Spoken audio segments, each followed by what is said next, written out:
Hi guys, so Trevor Philips of Sky News interviewed the Health Secretary Sajid Javid about a number of things. But one of them I'd like to focus on here is the idea that the UK would take back control post-Brexit. Now, immigration, of course, was a hot topic and one of the driving forces for the Leave vote. So the fact that the UK is currently paying France to patrol the borders and limit crossings is not going down well with Brexit voters, along with the idea that fewer people are eventually being deported, thanks again to the UK cutting itself off from its neighbours. How is taking back control going? Well, let's hear from Sajid. In 15 months you were Home Secretary, we saw fewer than 2,000 a year landing. In 2020, that number quadrupled to 8,400, and we know this year it's increased to 24,000. That's 10 times the number when you were in office. Would you have tolerated this kind of breach of our borders? Well, the first thing is to say is that we are seeing a huge rise in irregular migration across the world, including, of course, Europe. And sadly, we're seeing many of these people smugglers, these criminals, these vile criminals that are exploiting people. And what we're seeing in the Channel is that sort of so-called business model of these smugglers. I mean, this route, this 21-mile route across the Channel, that this is some of the most dangerous waters in the world. It's one of the busiest shipping lanes in the world, and no one should be risking their life across this. And it's the people smugglers that are to blame for this. And it's right that the Home Secretary is looking at every option that there is to try and break this business model. That's all true, but the words "take back control" echo in my head, and it seems to me that the last thing that's happened is that we've taken back any control. In fact, we handed it over to the people smugglers. Would you have tolerated this number crossing the Channel were you Home Secretary? Well, no one will tolerate this number. The Home Secretary set out how this is. Does, no, of course not. She's doing a huge amount of work in trying to break this business model. So the Nationality and Borders Bill that she's brought in front of Parliament now, coming back to the House of Commons soon, that is setting out a whole bunch of new measures and actions we can take. And let's be against who? Because you can't stop people smugglers in France because they're in France.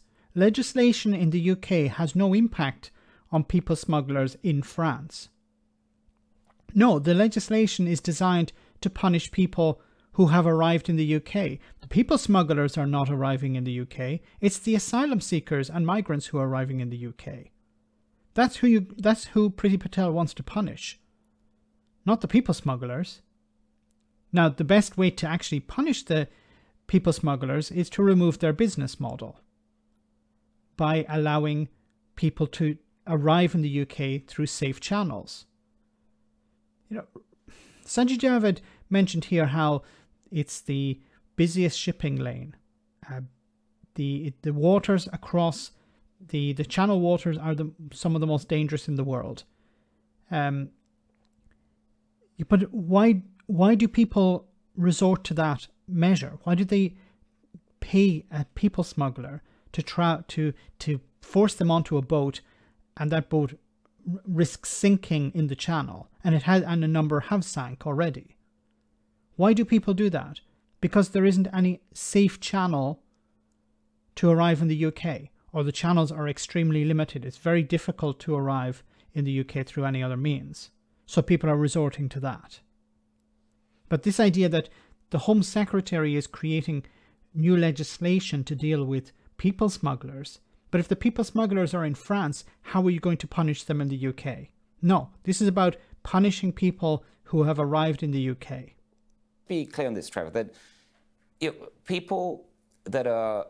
This country has a great track record, rightly so, of providing security and protection to those people who are genuinely fleeing persecution. And we've done that recently just with Afghanistan, and it's been right to do that. But we do have to ask ourselves is that if people are trying to get to the UK from safe countries like France, are they genuine asylum seekers or not?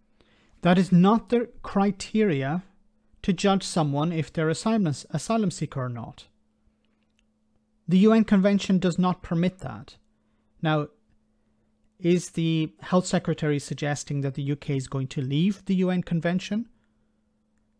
That would be a pretty bad move. It would be wonderful for Brexiteers and racists. They would be very happy with the UK removing itself from UN conventions. But for the UK on the world stage, exiting these types of conventions would be extremely embarrassing, and I think it would damage the UK's reputation on the world stage. So I hope that's not the plan. What is the plan? Or is there even a plan? Not, and it is right to ask that, and it is right to change the rules to take that into account, and that's what the Home Secretary is doing. All right, one quick. The Home Secretary is making it more difficult for people to stay in the UK.